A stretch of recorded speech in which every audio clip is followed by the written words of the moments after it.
and welcome to the Legacies We Leave, conversations on fulfillment, joy, and purpose. This week, I'm happy to bring you my friend and my go-to woo-woo authority, Lynda Talley.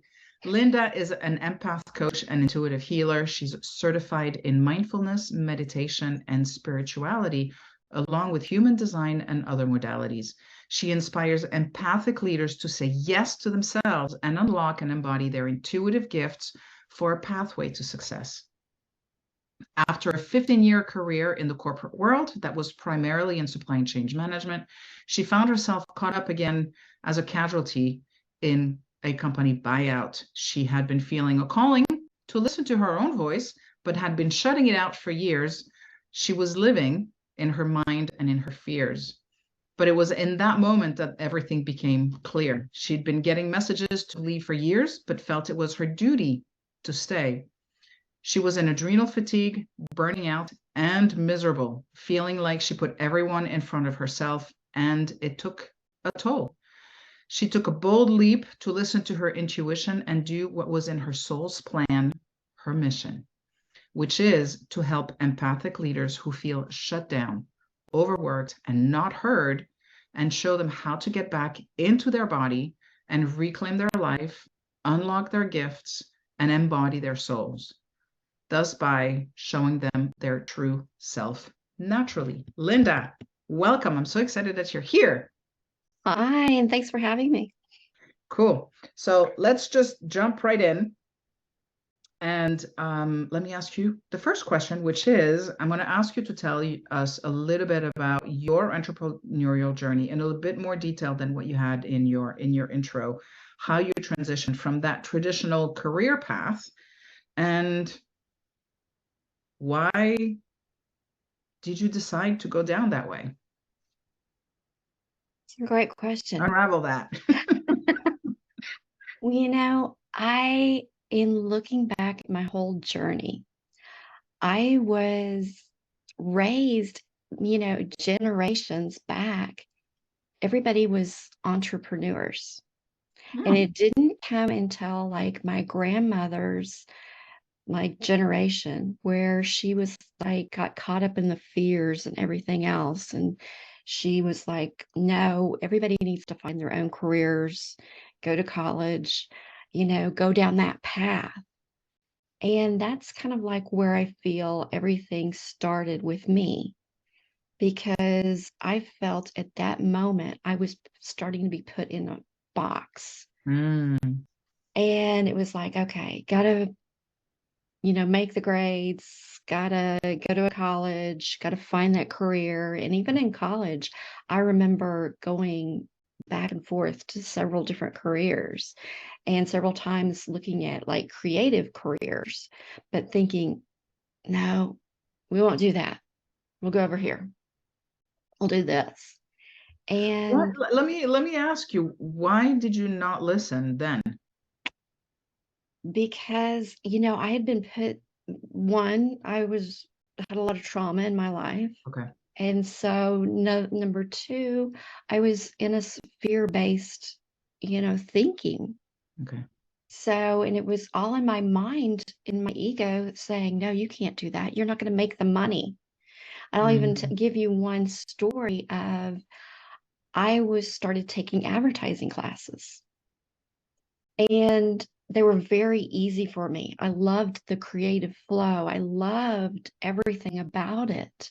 And I was doing very well. And I even met somebody that had, a firm, and they offered me an internship. I turned it down, changed my major to marketing. So that was one of my majors, because it was the easier career. It was more inside what I thought of as in a box. It was in the business side where I had been kind of like led as more, it was going to be more safe. That was just what I was going to ask you. Did it feel safer? It didn't really, I don't know if it felt safer. It was just told to me that it was safer. Okay. Gotcha. And so it was just a lot of that in my life. Okay. And, so for years, I just kept going along this track and thinking, oh, I can get this promotion or I can do this and this will happen. And, I'm doing all these things. I'm just working along. Run, Lynda, run. Yeah. And that's what I felt like I was doing. And I was just going for, what I was supposed to do. And the universe kept like interfering left and right. I've been laid off at least 5 times. Wow. I mean, I would think I was, and I thought you're getting in with the wrong companies. They're going through all these buyouts, or, your job is transitioning out because of the numbers, so they have to get rid of your job or something. It's just, that's the way it's happening. It's like, no, it was the universe telling me, no, you need to get out. You need to get out. One way or another, the universe was going to get you out of there. And I sat there on one of my layoffs and I ended up meeting 2 life coaches. And I remember this moment because I was looking at them going, how did you do this? Mm. And they were going, what do you mean? How did I do what? How did you make the decision to do what you're doing? Because for so many years I had been sitting here saying, I need to find another job. I just need to find another job and I'll be happy. How many times have we said that? I just am not in the right job. Maybe I'm not in the right, career, meaning, I can change this up and I'll be happy, or I'll do this and I'll be happy. So I was looking at these people and I'm like, I feel such a draw to this, and I know I'm supposed to be doing something like this, but I don't know how to do it. Yeah. And this one gentleman sat there and said, you just do it. I was like, no, that's too bleeping scary. I can't just, no, you just don't understand. And I put this whole list of things of, reasons why I couldn't do it. And he was like, did you just listen to yourself? Mm. And I went, yeah, I did. Went on to get another job in corporate. And then this last time, the company had been bought out a couple of times, and I could see, because I get these visions, and I could see another one was about to come along. And I put it out there. I said, I don't want to survive this one. And sure enough, they put it in the cards. I was laid off. And I kept being pulled back. You sure you don't? You sure you don't? And I was like, no. And so I started, doing what I do. And I've never looked back. It's been the biggest growth journey. Oh, yeah. I've never been happier. And I mean, yeah, it's not for everybody, but finding what you're supposed to do is for everybody. I listen to you talk and I'm like, get out of my head, because those are exactly the same things that I've told myself. I've never been happier. It may not be for everyone, but it was the right thing for me. Right. And I loved what you said about, I don't want to survive this one. Mm-hmm. Because I think that many women, at least many of the women that I've spoken with, they're in that survival mode in corporate and they're miserable. So I know it's not technically the same thing, not surviving a layoff versus, surviving in corporate, but that idea that they are where they are and they're unhappy, they just don't know how to get out. Mm-hmm. And, I think I really was there too. And that's why I said, I don't want to survive this, because for some reason I was having a hard time making that leap myself. Mm-hmm.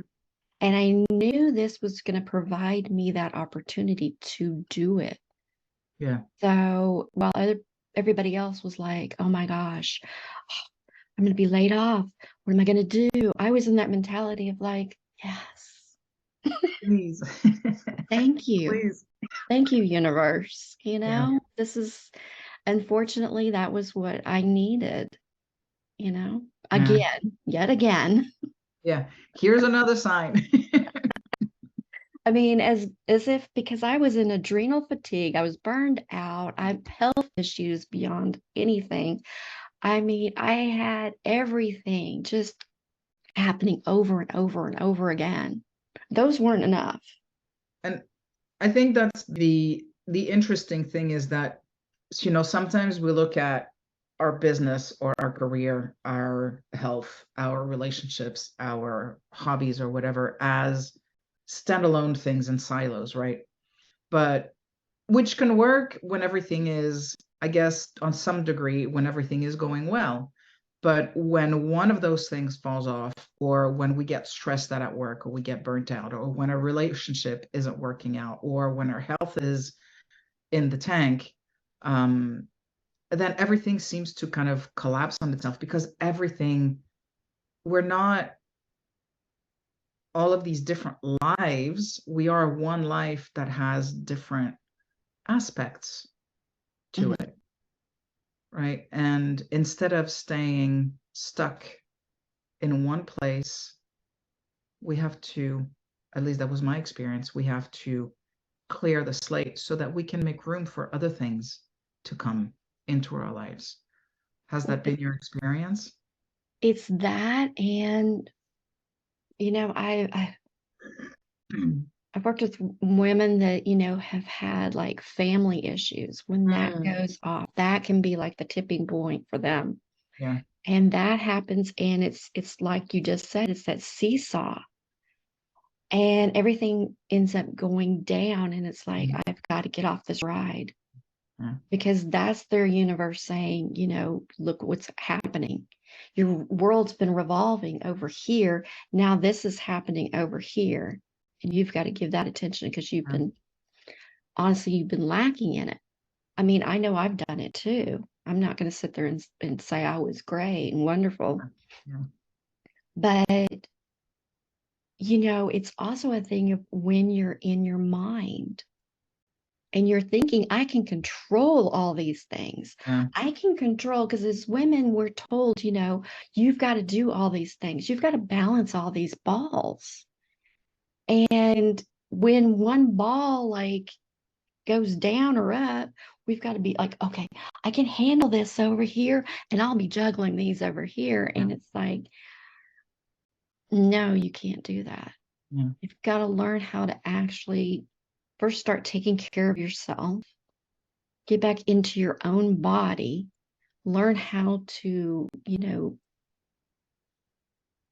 start trusting yourself, start Mm. listening to yourself. Because for one, you can see those signs before they even start happening. Well, you can certainly feel them Hmm. because we might not all be able, you and I have talked about this before, we might all be not all be able to see the signs, but we can Yeah, sure as hell true. feel them. Yeah. And everybody, has, intuition in Yeah. them. And until you start slowing your world down, you Mm. do not see it. Everybody has that ability of that sense of knowing, because you'll get these little messages. Yeah. And the way the difference between knowing and mind fear base Mm. is knowing doesn't make any sense at all. It's like this little message like, what? And then the mind and fear base usually at that point will start to come in and say, no, you can't do that. Yeah. That's ridiculous. Don't do it. But, when you hear these mind fear based messages alone, they all are rational. Mm. They make sense in the moment with what's ever going on in that moment. And that's how okay, that's a mind thing that's going on. And Mm. that's when you start overanalyzing. Mm. But when it's a intuitive message, it just comes out and says, you need to do this. Yeah. So how do people learn to listen to that if they're not used to listening? It's really slowing your body down.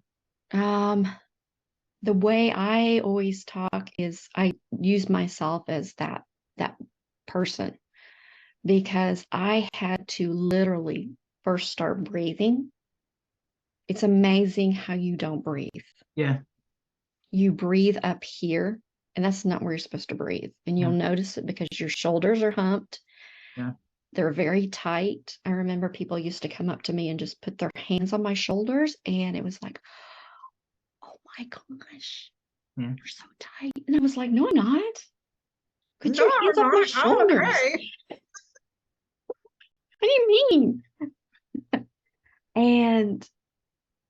But when you start breathing, using your diaphragm and actually breathing in, I remember my body starting to clench up, when I get certain emails. And it's just starting to recognize these things of, when you open an email, how does your body feel? Start breathing, do short meditations. Meditations can itself, people think of, sitting still, just meditating for like 20 minutes, silence, no thinking. And meditation is all encompassing, whatever it feels good for you. So, and that's where it really helps working with somebody, because they can help you go, okay, that didn't work for you. Okay, let's try this. So I hear a lot about meditation and mindfulness, right? How do you describe that difference? Because I think people who think about meditation think what you said, sitting on the mountaintop, lotus pose, not thinking about anything up in the clouds. And most people, I would say 99.5% of the population cannot do that. But mindfulness, I feel, is much more accessible. So what are what's the difference for you, and how, just take us there. To me, they both work together. Okay. Meditation to me is just one part of mindfulness. Mindfulness is just starting to get your mind out of the picture, and you start to recognize how to get back into your body. Mindfulness encompasses, like, I'm sitting here with my window right here, and I have a azalea bush outside, and it's got little leaves on it.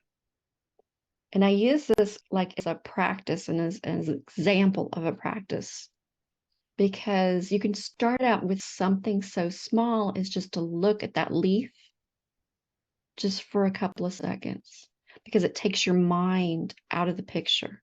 And then you start looking at that leaf later and wanting to describe the leaf. How does it look? How would it feel? And these things are more of the mindfulness practice. Okay. Where it's just really working on getting your mind out of that picture. So would you say mindfulness is akin to presence? Okay.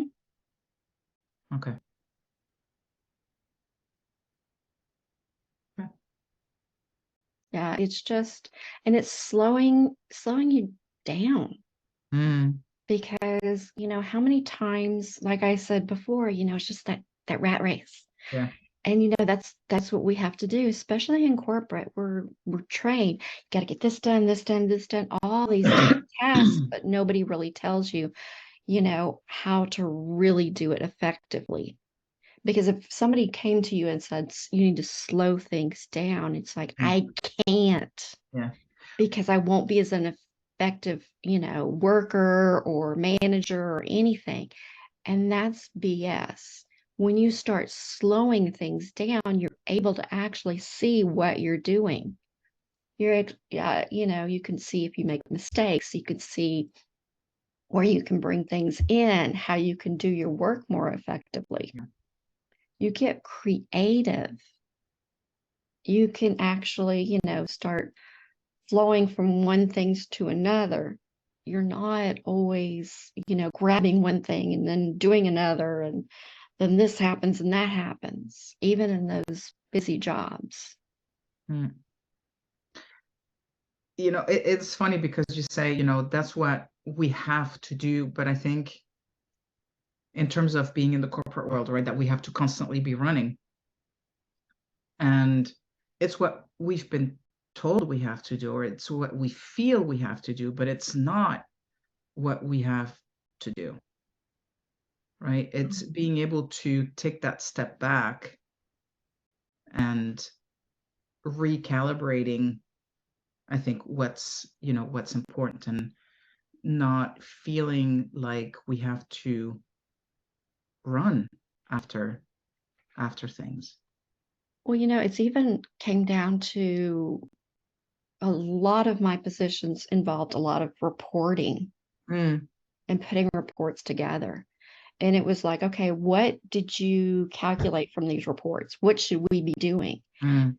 And in the beginning, I was going totally off of those reports because I felt I could not trust myself enough to make those decisions, because I was taught it had to Just the come facts.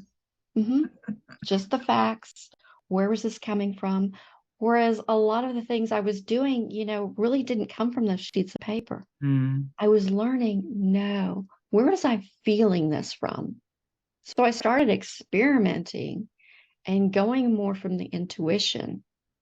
And when I was doing those intuitive hits, like I say, every one of us has, I was getting like 99%, 100% on those. It was better than the reports, and it was just a sense of knowing. I knew that we needed to do this. I knew we needed to do this. Where did it say it? It didn't. Yeah. But, at that point in time, it was looked at as like, you can't do that. Yeah. I think it goes back to trusting ourselves, right? We have to trust that what we're feeling is right instead of what we're thinking being right. Because especially, I think, when we've been, having been in the corporate world for so long, it's like, again, it's just the facts, ma'am, right? You got to trust the facts. But at the same time, there's some facts only would work really well if we were robots, right? Because then it's just purely numbers and data points, but it's not just about that. Yeah, then there's some positions that it truly is the numbers game. Yeah. But then there's some where it's like, no, we wouldn't have to be running so many reports if we were actually doing it intuitively. Yeah. But it's a fear-based mentality of we can't make decisions until we look at these 5 reports.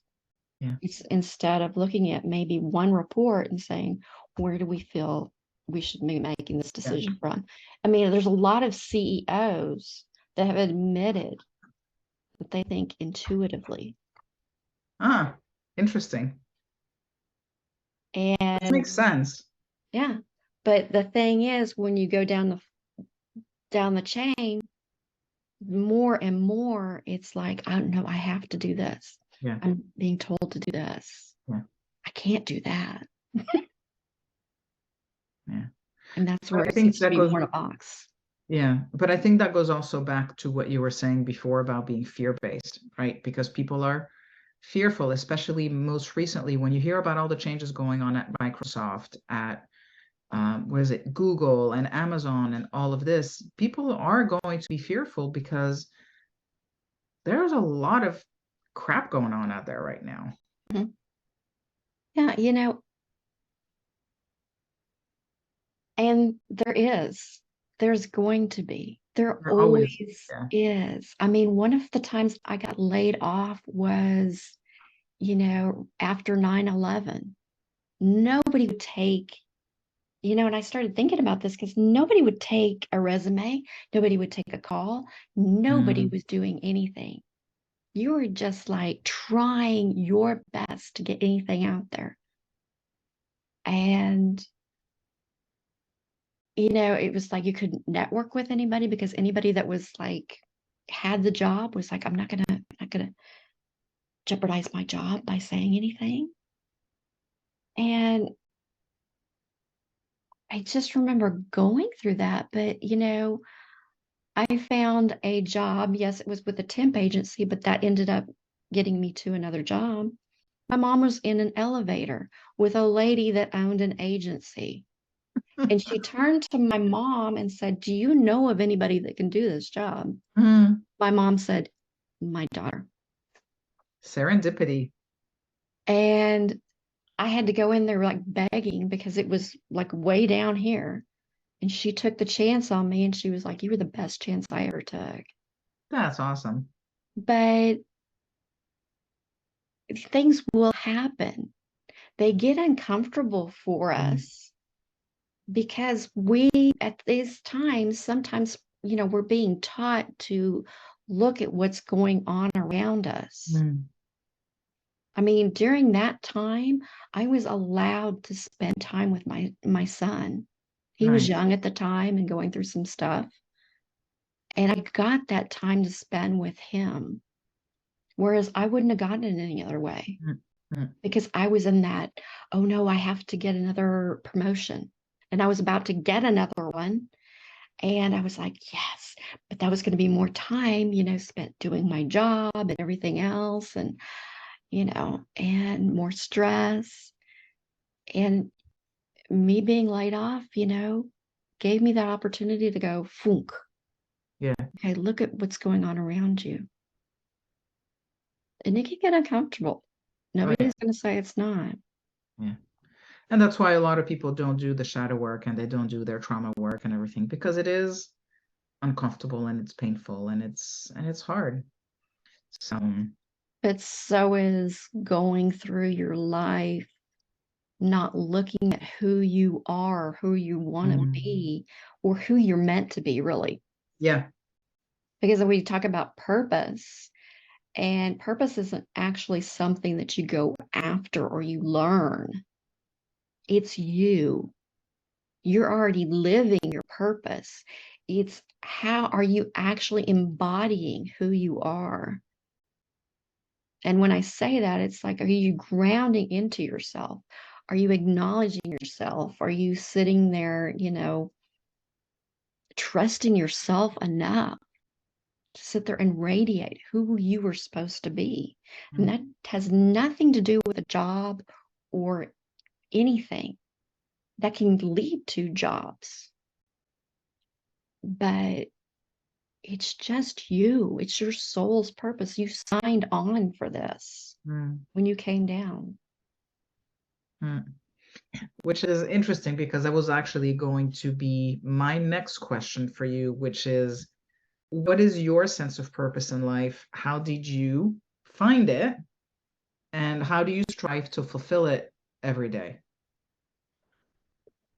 It was a lot of soul searching. And, you know, when mine started out because I was in adrenal fatigue, I was burned out. I was getting migraines like back to back to back. And for years, I was on migraine medication. I had a doctor that was told me I was like on the borderline of having a stroke. Wow. You know, and they all related to the same thing. But yet still, I was like chugging along. No, I'm not going to do these jobs. And for years, I did that. And then I got to this point where I remember it was a 5-day migraine Oh my God. and it kept going and no medicine was helping. And I already at that point, I was taking daily migraine medicine, several different ones. And then I had to take another one when I got the migraine. Nothing was helping. Wow. And then I was taking other pills on top of it. And I was just like, I just want to curl up and die. But I was still at work. And then I called my doctor and I said, I need to come in. And I justified to my boss saying, I will only be gone an hour. Mm. It'll just take me an hour. I got there and she told me, I want you to go into the hospital. And I made an excuse. And I said, I can't go into the hospital. There's no reason why. I should have been in the hospital. My blood pressure was out of control. I had a tension headache on top of a migraine. I had to really do a bunch of stuff on top of that and just like do nothing for days. And I was like, but I don't want to be in the hospital. So I opted to come to my house and do it there. And I had to end up calling my boss and telling him, I'm not coming back. I won't be there for, like a week. And that was when I was like, you've got to do something different. Yeah. Because this is not getting any better. Like, danger, Will Robinson, danger. Yeah. And, then it just kept, I was starting with my health, started looking at my health. And then I realized, behind health was trauma. And that gets trapped in your cells. So then I started looking at a lot of healing. And, I just kept going on and on. For years I had done the therapy. Not saying there's anything wrong with therapy. Therapy's one part, but I was beyond that. I couldn't hear, what I was supposed to do anymore. I couldn't listen to myself, and I just really had to slow my world down. And that's when mindfulness and meditation, I always say they saved my life, because they did.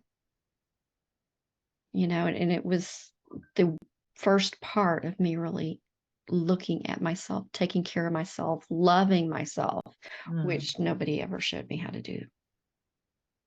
That's something, right? Nobody ever tells you how to love yourself, right? And I think the best definition of self-love that I heard recently was treating yourself like you would your best friend. Right? And that's, I think, the thing that's, of what I've heard in the past, probably the one that resonates the most, because it's so tangible. And it's been part of my journey as well, where my self-talk was abysmal. Oh, yeah.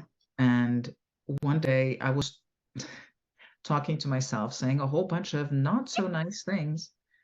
And for some reason, I paused and I was like, you wouldn't say this to anyone. Why is it okay for you to say it to yourself? And that's kind of how things started to shift for me. It was that one moment of awareness.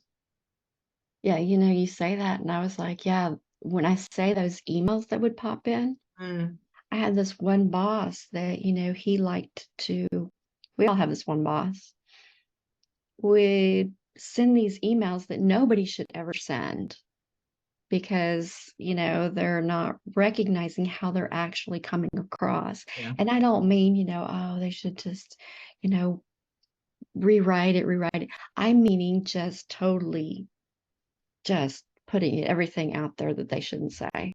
Throwing up on their people. Definitely. And every time I got his email, it was just like a trauma response that I would get. So it started there. And I would talk negative to myself. I would notice my breathing like this, my shoulders, everything was like this. And that's when I really started realizing, because it was the friend thing. I use that to this day. Okay, listen to how you're talking to yourself. You haven't even seen the email already. You're sitting here saying, you're stupid. You're never going to get this. Oh my gosh, you're going to screw this one up again. You probably did something wrong. That's why he's emailing you. I look, there's another email. Oh my gosh, and I just start going down this little path. And then I was like, it's an email. Yeah. It's an email, and it doesn't mean the end of the world. Nobody's coming down the hall with a cleaver and is gonna, do something Chop your to head you. off. Yeah. Yeah. It's just a flipping email. Take, a minute, regroup, breathe, and talk positive to yourself, saying, I got this. And I learned to sit there and say something positive 3 times. You're wonderful, or I got this. You can do this, something. And when I started doing those things, it was like it put this in my head of, okay. And I noticed my posture changing.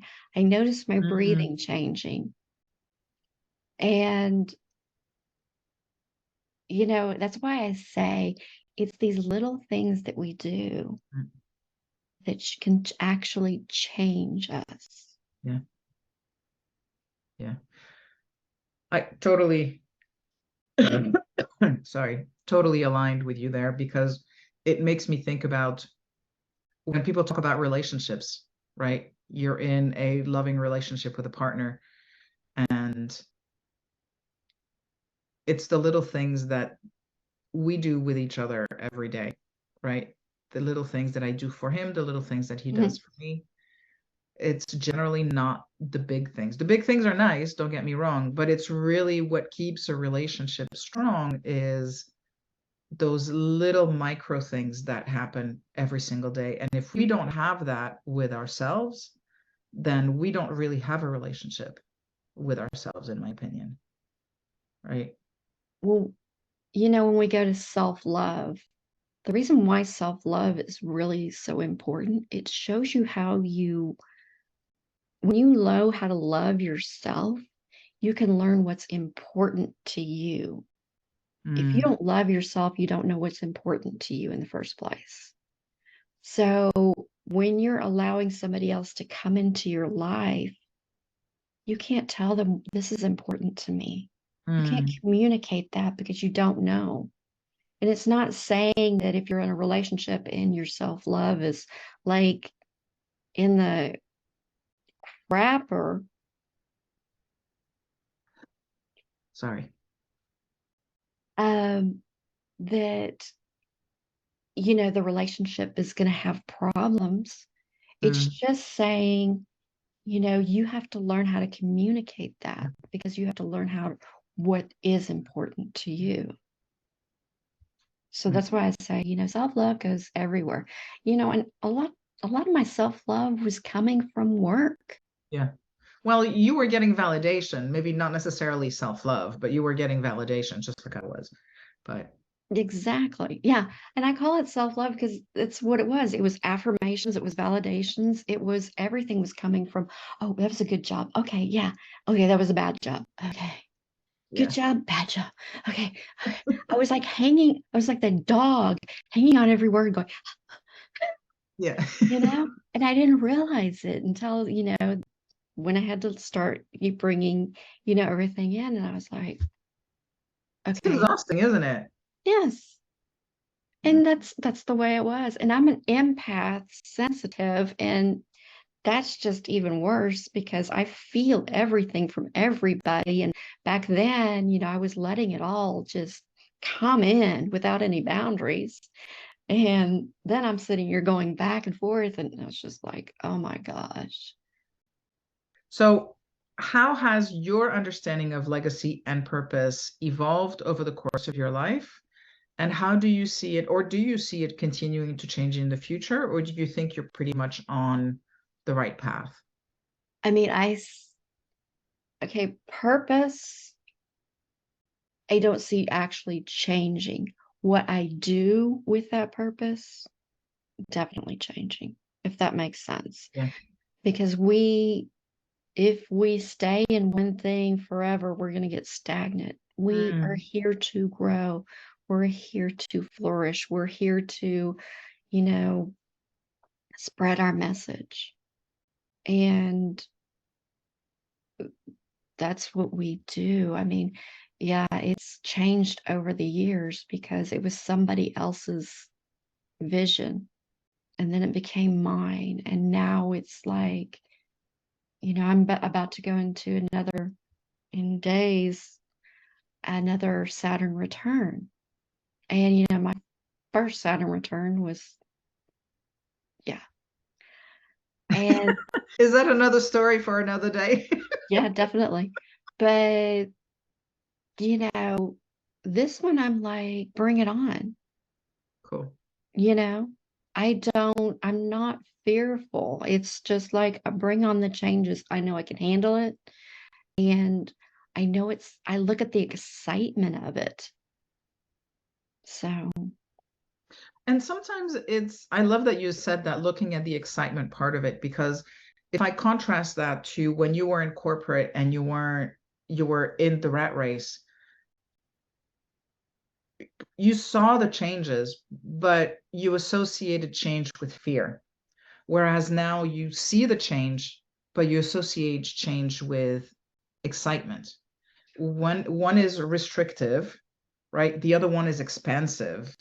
And it's a small thing to look. It's a small different way to look at it that makes a big difference. well, even when I would be in interviews or, whatever conversation it was, when they would say, where do you see yourself in 5 years?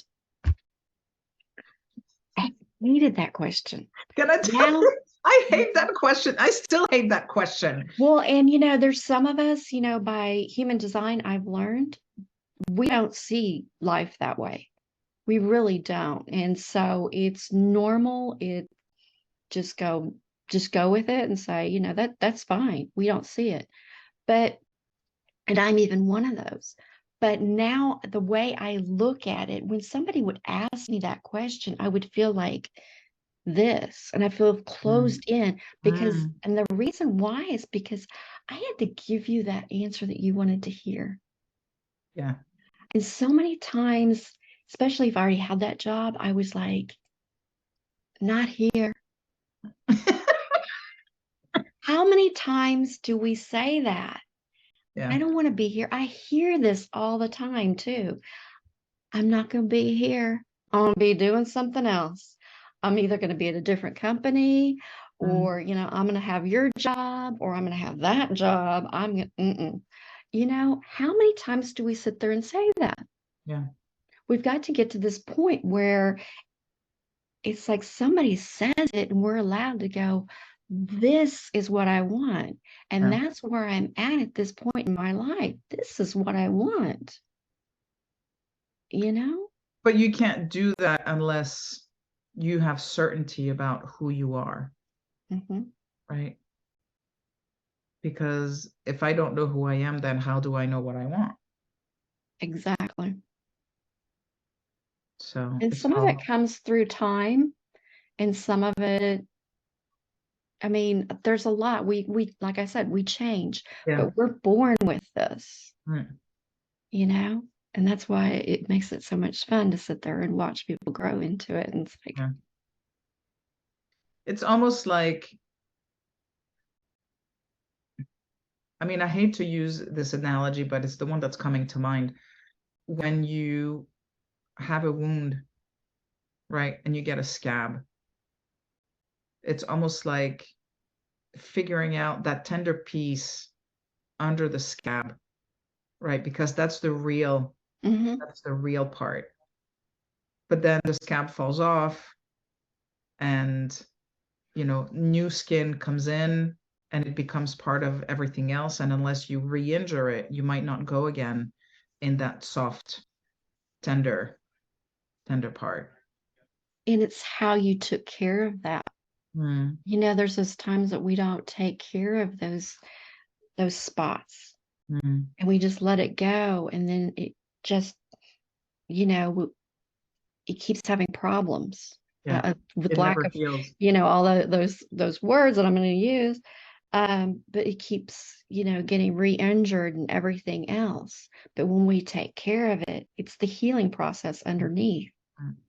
And then when it comes off, sometimes you don't even see Yeah. that you were hurt underneath. Mm.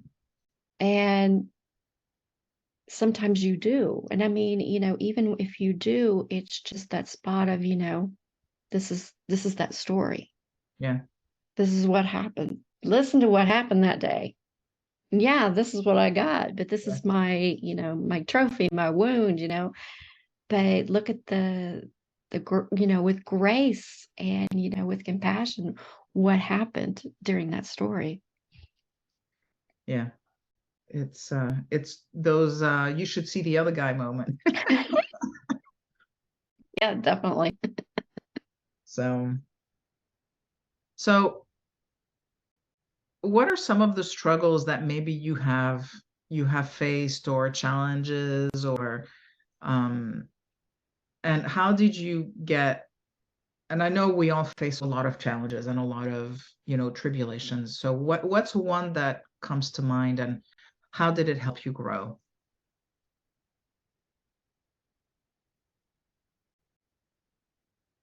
That's my book. Um, Okay. but I say, I have so many, but I was in a really bad marriage.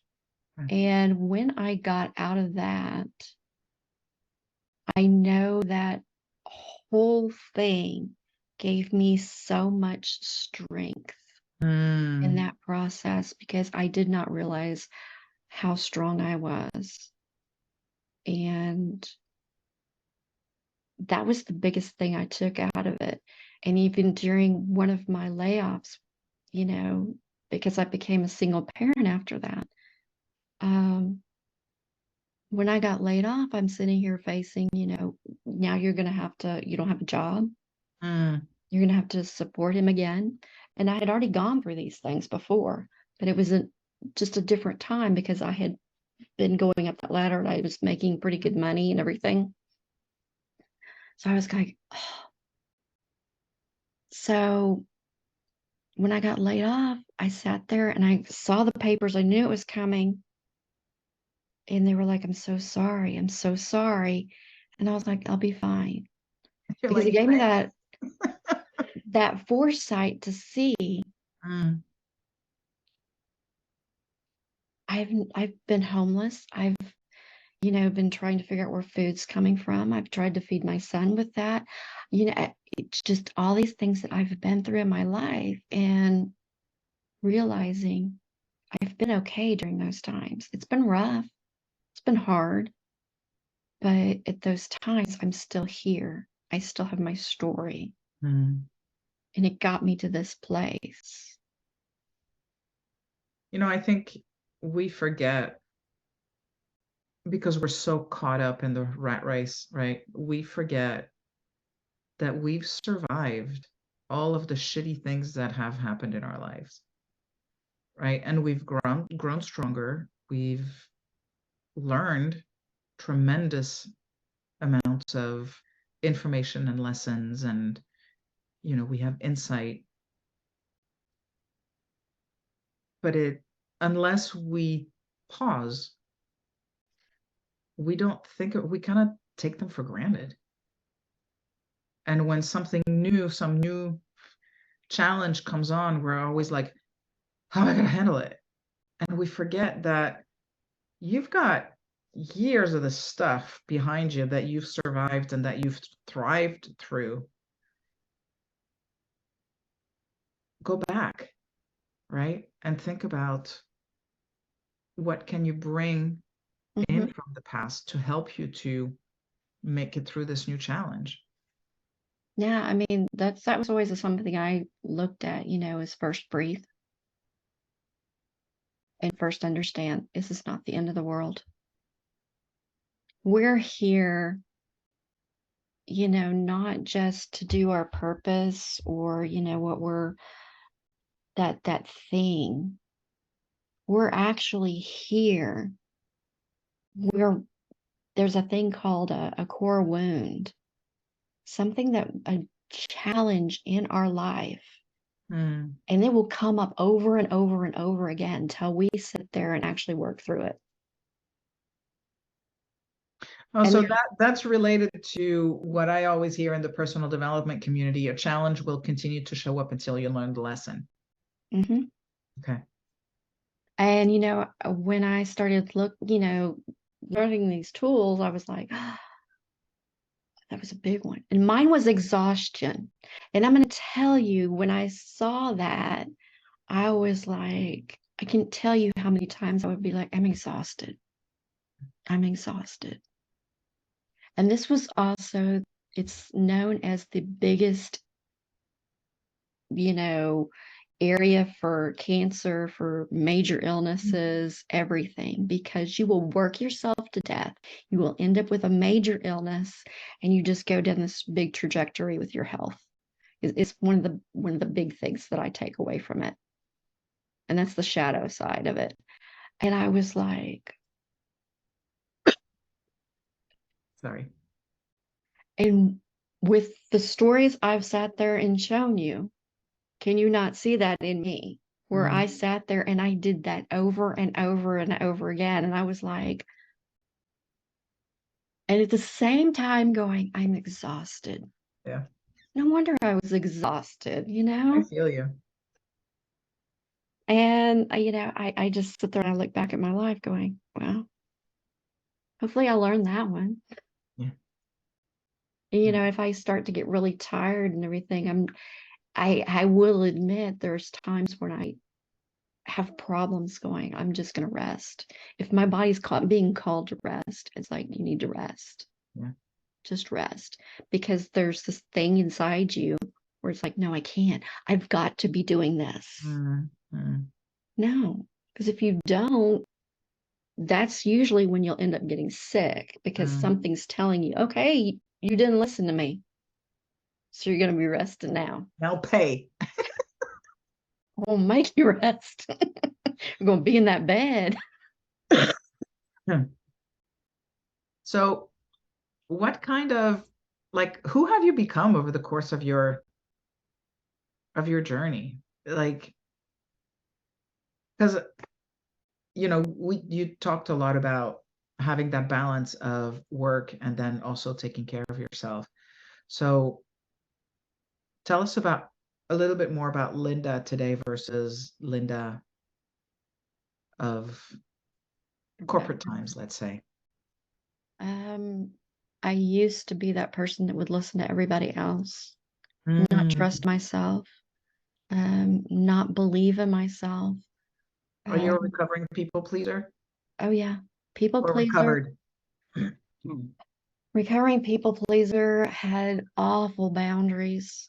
I mean, these are things that, especially as empaths and sensitives, we learn how to, and some people take it the wrong way, but we learn how to manipulate our stories to sit there and put ourselves back because we're taking care of everybody else, because it's we think our mission is. Oh, I'm feeling what you feel, so I'm going to take care of yours, but our stuff, we put it in the back. So then we tell people we're fine, we're doing great, nothing's wrong. I'm fine. I'm dying over here, but fine. I can take care of your stuff. It reminds me of I don't know if you've seen the cartoon about the dog standing in front of the house. The house is on fire. And he's standing in front of the house. He's going, it's fine. That's That's what I exactly think it. of. That is exactly it. And that was me. I'll be fine. I was the one that, I always told my mom, I was the one that I'll be taking care of everything. I'll have, because, even after she passed, I was the one that handled all the duties, and I'm an only child. So, I mean, that's the way it rolls. But, it wasn't until after she passed, I ended up with a huge migraine because I wasn't even taking care of myself again. And that was right after I got the notice that I was going to be laid off. I wasn't actually laid off for a year after that. And it was like, wow, Yeah. And so that was me. Now it's totally, I listen to my body. And I make mistakes, but I am really tuning into who I'm supposed to be. how I'm supposed to show up in life. I'm not listening to the fear. If I feel that fear in my body, I go into it and say, where is this? Is it my fear or is it somebody else's? Because that was a big thing, that I was taking on everybody else's fears. So when I was feeling this, oh, I can't do this, this is wrong, even like I can't pay these bills, I was like, where's this coming from? It wasn't there a while ago. And I have to start listening and learning how to work with that and how to release it and say, this isn't mine to hold, and work with those things. So it's just a total different, I'm a lot more calmer. I'm a lot more just in tune with, I guess, who I am. And I'm still, growing. Yeah. Centered comes to mind. I love that. So what would you say has been your biggest lesson?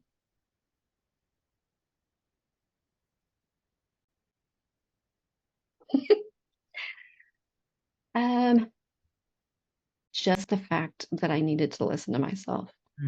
Okay. And trust myself. Listening and trusting. Tapping back into your intuition. Yeah, because it was,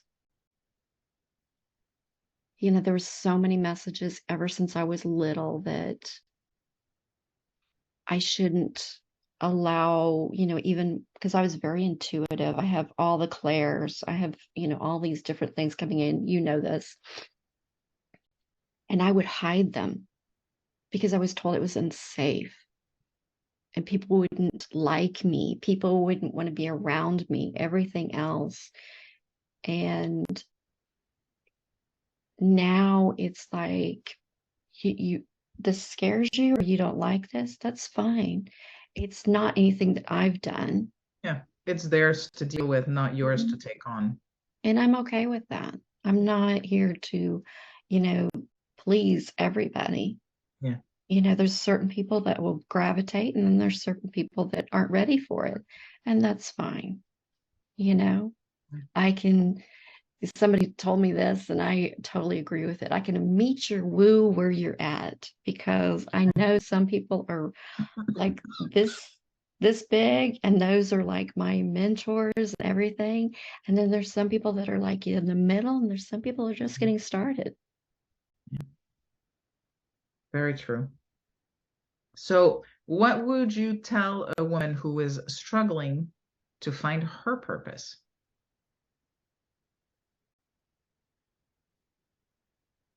It's a balancing thing. First, I structured my programs just for this reason, because, until you relearn some of those patterns that you've been taught from, early on, and you get out of your mind. So it's like learning your boundaries, learning people pleasing. When do these show up? Why are these showing up? Just doing these techniques. And then, because some people aren't ready to really explore their purpose or whatever it is. So you have to relearn that, and then you're able to, what I call, unlock who you are. And it's the unlock phase. That's when you see who you're here to be. And you start to bring those things in and learn how to bring them in by several different tools. And then the last one is embody who you are.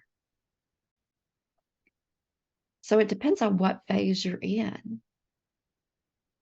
Because, it's not a thing of being able to say, okay, well, it's a one size fits all, because not everybody's in the same place. And even some people are like kind of like in the middle of a couple of different things too. So for you, purpose is not something that's out there to be chased. It's something that lives inside us. Okay. Definitely. Yeah, because when we, find out these things that are inside us. And I mean, these tools that I use are not something that we go, oh, okay, I live by these tools. It's just like things that we allow to sit within us, understand, learn, and go, what do I take away from this? What parts I pick and choose? I don't understand this. If you don't understand it, then put it over here to the side. But I get this. This one I see in myself. Okay, then bring that in.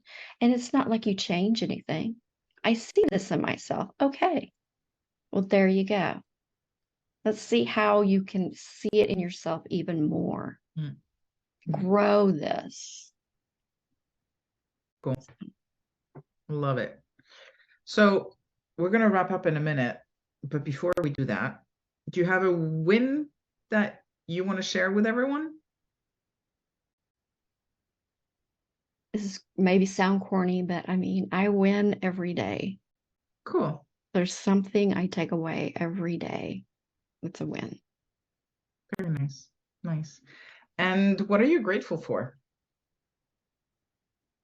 You know, I'm grateful for, I say, you know, the community I have around me, my friends, my family, the ability to be myself in a world that I never thought I honestly could be.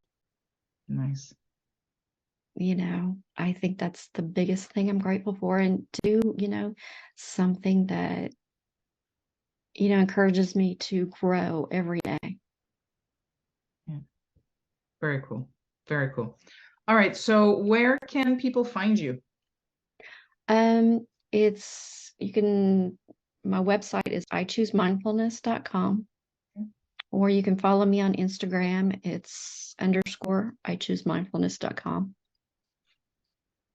Okay. I'm also on LinkedIn, but I don't do a whole lot on LinkedIn right now. So either your website or Instagram. Mm-hmm. All right. Very cool. So before we sign off, I have one last question for you, which is, what does living a purposeful life mean to you?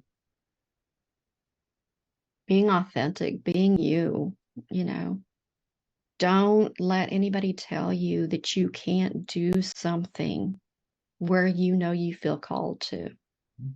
If you feel a sense of calling or yearning inside you, find out where it's coming from.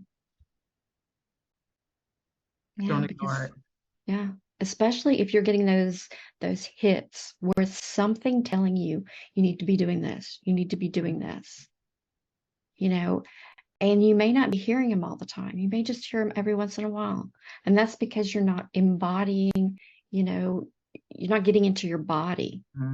You're still in your mind, because your mind baby's sitting there saying, once you get that intuitive hit, oh, you can't do that. You can't do that. You can't do that. So it's drowning it out. You can't even hear it. Okay. Okay. Cool. Thank you, Lynda. It was such a pleasure having you here with us today. And, you know, let's stay connected. Let's stay in touch. And until next time. Thank you so much for having me. I really enjoyed it. Me too. Take care. Okay, too.